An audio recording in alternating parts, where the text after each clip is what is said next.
உணவு கட்டுப்பாடு தான் உங்களை வந்து உயர்த்தும். அதாவது நீங்கள் மாமிசம் சாப்பிட்டுட்டா உயர்ந்துட மாட்டீங்க.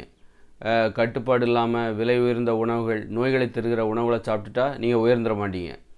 ஒரு நல்ல விலை உயர்ந்த பீஸா, விலை உயர்ந்த சாக்லேட் இதெல்லாம் சாப்பிட்டா நீங்கள் உயர்ந்துட மாட்டீங்க. நீங்கள் சாப்பிட்ற உணவு ஆரோக்கியத்தை தருமா? அது விலை குறைவாக இருக்கிறது, ஆனால் ஆரோக்கியத்தை தருது அப்படின்னா அதை சாப்பிட்றவங்க தான் உயர்வாங்க. ஆரோக்கியத்தை தருகிற உணவுகளை சாப்பிடும்போது தான் உயர்வாங்க. உணவு கட்டுப்பாடு தான் உங்களை வந்து உயர்த்தும். கஷ்டம், ஏன்னா வந்து கஷ்டமான விஷயத்த செய்கிறவங்களால தான் உயர முடியும். மாமிசம் சாப்பிட்றதுலாம் ரொம்ப ஈஸி, யார் வேணாலும் சாப்பிடுவாங்க. அதை சாப்பிடாமல் இருக்கிறது எவ்வளோ கஷ்டம். அவங்க தான் வந்து அந்த கஷ்டம் இருக்குது பாருங்கள், அந்த கஷ்டம்தான் ஒருத்தரை வந்து உயர்த்தும். அதனால் உணவில் கட்டுப்பாடு இருந்தால் தான் உங்களை நீங்கள் நினைக்கிறாங்க மனிதர்கள் மாமிசம் சாப்பிட்டா நம்ம உயர்ந்துருவோம், மாட்டுக்கறி சாப்பிட்டா உயர்ந்துருவோம், ஆட்டுக்கறி சாப்பிட்டா உயர்ந்துருவோம், அப்படி லெக் பீஸ்லாம் கடிச்சிட்டா உயர்ந்துருவோம் அப்படின்னு நினைக்கிறாங்க. நம்ம பெரிய ஆளாயிட்டோம் அப்படின்னு. அப்படி கிடையாது, நீங்கள் தாழ்ந்து தான் போவீங்க. ஏன்னா அது ஒன்று ஈஸியான விஷயம். அது மாமிசம் யார் சாப்பிட மாட்டாங்க, அது உங்களை அடிமைப்படுத்தி வச்சுருக்கு. சாப்பிடாமல் இருந்து பாருங்கள், ஐயோ கவிச்சு சாப்பிடாமல் என்னால் இருக்க முடியல, ஐயோ கஷ்டமாக இருக்குது அப்படின்னு ஏதோ ஒரு மாதத்தில் வந்து மாமிசமே சாப்பிட மாட்டாங்களே, அது எந்த மாதம் அந்த மாதம் ரொம்ப எப்படா முடியும்னு காத்து கிடப்பாங்க. அப்போ அந்த அளவுக்கு கஷ்டமாக இருக்குல்ல, கஷ்டமான விஷயத்த பண்ணால் தான் நீங்கள் உயர்வீங்க. உங்களுக்கு வந்து உயர்வு மனப்பான்மை கிடைக்கும். அதாவது நீங்கள் பட்டினியாக கடந்து பாருங்கள், அது உங்களுக்கு உயர்வு மனப்பான்மை தரும். ஏன்னா பட்டினியாக கிடக்கிறது சாதாரண விஷயம், சாப்பிட்றது ஈஸி. ஆனால் பட்னியாக கடந்து பாருங்கள், அவங்களுக்கு உயர்வு மனப்பான்மை. அவங்கள எல்லோரும் வியந்து பார்ப்பாங்க, சாப்பிட்றவங்கள எல்லோரும் வியந்து. இப்போ ஒருத்தர் வந்து ஒரு நாள் நான் இன்றைக்கி ஃபுல்லாக விரதம்பா அப்படின்னு இருக்கார். இன்னொருத்தர் பார்த்தீங்கன்னா நல்ல மாட்டுக்கறி ஆட்டுக்கறின்னு சாப்பிட்றாரு, சிக்கன் 65ன்னு சாப்பிட்றாருன்னு வச்சுங்க.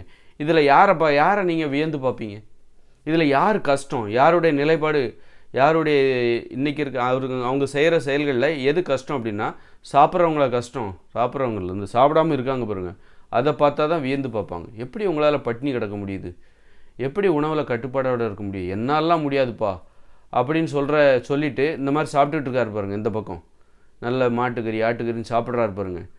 அவரை வந்து அவருக்கே ஒரு தாழ்வு மனப்பான்மை இருக்கும். இந்த சாப்பிடாதவங்கள பார்க்கும்போது ஒரு தாழ்வு மனப்பான்மை இருக்கும். எப்படி உங்களால் சாப்பிடாமல் இருக்க முடியுது? அப்போது உணவு முறையில் கஷ்டமான விஷயத்தை நம்ம பண்ணும்போது தான் நமக்கு உயர்வு மனப்பான்மை கிடைக்கும்.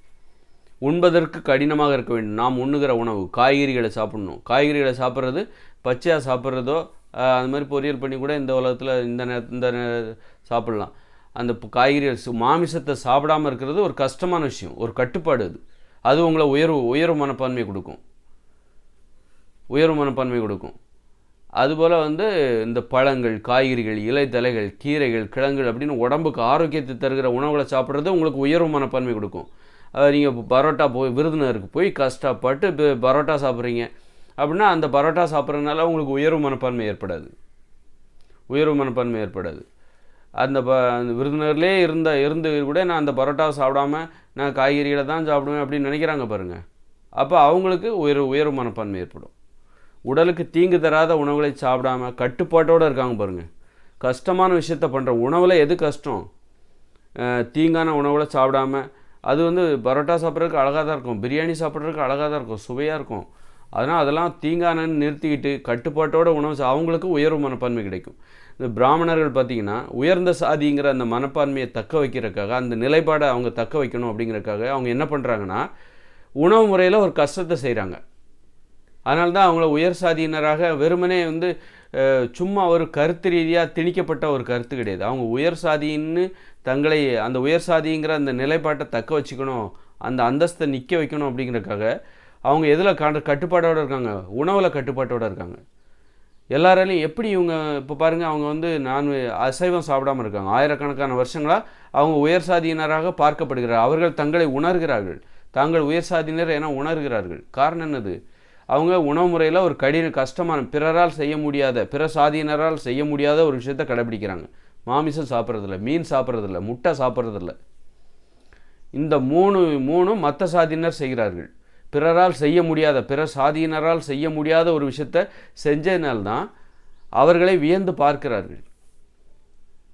இவங்க உயர் சாதி தான், கண்டிப்பாக இவர்கள் உயர்வானவர்கள் தான். அப்போ பிராமணர்களுக்கே தாங்கள் உயர்வானவர்கள் என்கிற எண்ணம் எதனால் இந்த உணவு கட்டுப்பாடு தான் ஏற்படுத்துது. அவங்க வந்து பிற சாதியரை போல் நல்ல லெக் பீஸு சாப்பிட்றாங்க, முட்டை சாப்பிட்றாங்க, கருவாடு மீனுன்னு சாப்பிட்றாங்கன்னு வச்சுக்கோங்களேன். அப்போ அவங்கள உயர் சாதின்னு அவங்களே உணர முடியாது, நாமளும் ஒத்துக்க மாட்டோம். நல்லா கொஞ்சம் கற்பனை பண்ணி பாருங்கள். அவங்க நல்லா மாமிசம் சாப்பிட்றாங்க, ஞாயிற்றுக்கிழமையான பிராமணர்கள் வந்து கறிக்கடையில் நிற்கிறாங்க, மீன் சந்தையில் நின்றுக்கிட்டு நல்ல வஞ்சர மீன்லாம் வாங்கிட்டு போகிறாங்க, முட்டை சாப்பிட்றாங்க, நல்ல மீன் சாப்பிட்றாங்கன்னு வச்சுக்கோங்க. அப்போது வந்து நீங்கள் அவங்கள உயர்ந்தவர்னு எப்படி சொல்லுவீங்க? இப்போ மது அருந்துகிறாங்கன்னு வச்சுக்கோங்க, மது அருந்துறாங்க. இப்போ பிராமணர்கள் வந்து உயர்ந்த சாதின்னு நிரூபிக்கிறதுக்காக அவங்க மது அருந்துவதில்லை, மீன் சாப்பிட்றதில்ல, முட்டை சாப்பிட்றதில்ல, மாமிசம் சாப்பிட்றதில்ல. அதனால்தான் அவங்க தங்களையும் உயர்வாக நினைக்கிறாங்க, மற்றவங்களும் அவங்கள ஒத்துக்கிறாங்க. அப்படி இல்லாமல் அவங்க நம்ம பிற சாதியினரை போல் மது அருந்துகிறவர்களாக இருக்கிறார்கள் என்று வைத்துக்கொள்ளுங்கள். மது அருந்துறாங்க, அது வந்து புகைப்பிடிக்கிறாங்க. அவங்க புகையும் பிடிக்கிறதில்ல பிராமணர்கள். உயர்ந்த சாதி என்கிற அந்த மனப்பான்மையை பெறுவதற்காக, அவர்களே உணர்வதற்காக, மற்றவங்க ஒத்துக்கிறதுக்காக அவங்க புகைப்பிடிப்பதில்லை, மது அருந்துவதில்லை, அப்புறம் வந்து இந்த மாமிசம் சாப்பிடுவதில்லை, மீன் சாப்பிடுவதில்லை, முட்டை சாப்பிடுவதில்லை. இவ்வளோ கட்டுப்பாடுகளை கடைபிடிச்சு தான் தாங்கள் உயர் சாதி என்பதை பிறருக்கும் நிரூபிக்கிறார்கள், தாங்களும் உணர்கிறார்கள். உயர்வு மனப்பான்மை, அதன் மூலம் அவர்களுக்கு உயர்வு மனப்பான்மை கிடைக்குது. இப்போ அவங்க மீன் சாப்பிட்றாங்க, முட்டை சாப்பிட்றாங்க, மது அருந்துறாங்க, புகைப்பிடிக்கிறாங்க, மாமிசம் சாப்பிட்றாங்கன்னு வச்சுக்கோங்களேன். அப்போ நீங்கள் அவங்கள ஒத்துப்பீங்களா? ஒத்துக்க மாட்டீங்க. கண்டிப்பாக அவங்கள நீங்கள் உயர் சாதியாக ஒத்துக்கவே மாட்டீங்க. அப்போது உயர் சாதியாக யார் வேணாலும் ஆகலாம். அது வந்து பிறப்பால் தங்களை உயர்வாக யார் வேணாலும் ஆகலாம். எப்போன்னா உணவில் கட்டுப்பாட்டோடு இருந்தேன்னா. உணவில் இப்போ பார்த்தீங்கன்னா இந்த சாதியிலே பார்த்தீங்கன்னா யாரையெல்லாம் உயர்வு சாதியினர் பார்த்தீங்கன்னா இந்த பிள்ளைவாழ் அவங்களும் அந்த உணவு கட்டுப்பாடு கடைபிடிச்சிட்டு வராங்க. மீன் சாப்பிட மாட்டாங்க, முட்டை சாப்பிட்றாங்களான்னு தெரில, மீன் புகைப்பிடிக்க மாட்டாங்க, மது அருந்த மாட்டாங்க, மாமிசம் சாப்பிட்றதில்ல. அவங்கள உயர் சாதியாக பார்க்கப்படுகிறார்கள். அதுபோல் சைவ முதலியார் அப்படி இப்படின்னு இருக்குல்ல. அப்போ வந்து உயர்வு மனப்பான்மையை தருகிறது எது தெரியுமா? அவங்களுக்கு அந்த சாதி பிறப்பால் அல்ல, அவர்கள் வாழ்க்கை முறையில் அவர்கள் உணவு கட்டுப்பாட்டை கடைபிடிக்கிறார்கள். அவர்களுடைய உணவு கட்டுப்பாடு கடினமானது, அது இப்போ எல்லாராலையும் கடைபிடிக்கும். அதனால் மாமிசம் சாப்பிடுகிற மக்கள் தங்களை தாழ்வாக நினைக்கிறாங்க. அதுமாதிரி இப்போ பிராமணர்கள் மாமிசம் சாப்பிட்றதில்ல, அதனால் அவங்க தங்களை உயர்வாக நினைக்கிறாங்க.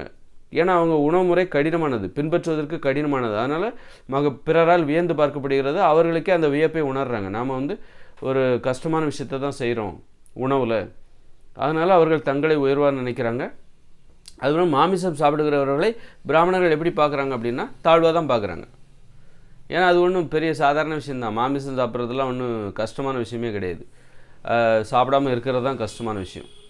அப்போ அதை வந்து அவங்க வந்து மாமிசம் சாப்பிடுகிறவர்கள் பார்க்கும்போது தாழ்வாக நினைக்கிறாங்க, நீங்களாம் தாழ்ந்த சாதின்றாங்க. அதுபோல் மாமிசம் சாப்பிட்றவர்களும் தங்களை தாழ்வாக தான் நினைக்கிறாங்க. யாரோட ஒப்பிட்டு? இந்த பிராமணர்களோடு ஒப்பிட்டு. ஒருவேளை எல்லாருமே இங்கே வந்து எல்லாருமே மாமிசம் சாப்பிட்றாங்கன்னு வச்சுக்கோங்க, இந்த ஐரோப்பாவில் வெளிநாடுகளை போல் யாரும் சாப்பிடாமல் இல்லை அப்படின்னா, வெளிநாடுகளில் அங்கே வந்து இவங்க சாப்பிடுவாங்க, இந்த பிரிவினர் சாப்பிடுவாங்க அப்படிலாம் கிடையாது. பெரும்பாலும் எல்லோரும் சாப்பிட்றாங்க. அப்படிங்கும்போது ஒரு தாழ்வு நிலையில் ஒரு சமத்துவம், அது உயர்வு நிலை கிடையாது, அது தாழ்வு நிலை தான். ஆனால் அதில் ஒரு சமத்துவம் இருக்குது. இப்போ அரேபியாவில் எல்லாரும் மாமிசம் சாப்பிடுவாங்க, அரேபிய இஸ்லாமியர்கள். அது தாழ்வு நிலை தான். ஏன்னா அது உணவில் வந்து ஒரு கடினம், அதுவும் ஈஸி தானே. கட்டுப்பாடு தான் உங்களை உயர்த்துமே தவிர உணவு கட்டுப்பாடு, அது சாப்பிடாமல் இருந்தால் தான் உயர்வு மனப்பான்மை. ஆனால் அப்படி ஒரு பிரிவினர் அங்கே இல்லை அரேபியாவில், இஸ்லாமியர்கள்ட்ட அல்ல ஐரோப்பியாவிட்ட. அந்த மாமிசம் சாப்பிடாத ஒரு பிரிவு சைனாவில் இல்லை. அங்கே அது ஒரு தாழ்வு நிலை தான். ஆனால் அந்த எல்லாருமே ஒரு தாழ்வு நிலையில் ஒரு சமத்துவத்தில் இருக்காங்க, ஒரு சமத்துவமாக இருக்காங்க. அதனால் அவங்களுக்கு தெரியல இது உயர்வு நிலை, சாப்பிடுவது தாழ்வு நிலைங்கிறது அவங்களுக்கு தெரியல. ஆனால் இந்தியாவில்